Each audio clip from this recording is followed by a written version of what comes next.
مفتی صاحب میں نے آپ کا ایک ویڈیو کلپ دیکھا جس میں آپ فرما رہے تھے داڑھی صرف سنت رسول ہی نہیں، سنت انبیاء بھی ہے، سنت صحابہ بھی ہے، سنت اولیاء بھی ہے، کیا ان کے عمل کو ہم سنت کہیں گے؟ ایسا کرنا ٹھیک ہے یا نہیں؟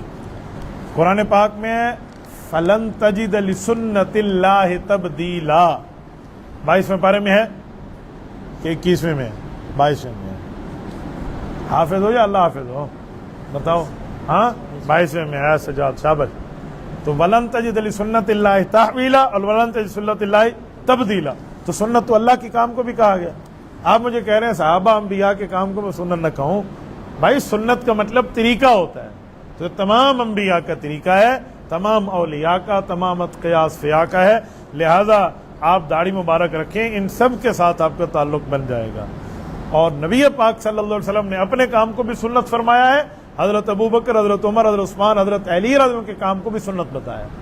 حدیث نہیں ہے علیکم بسنتی وسنت الخلفاء الراشدین المہدیین، تو حضور نے خلفاء راشدین کے کام کو بھی سنت فرمایا۔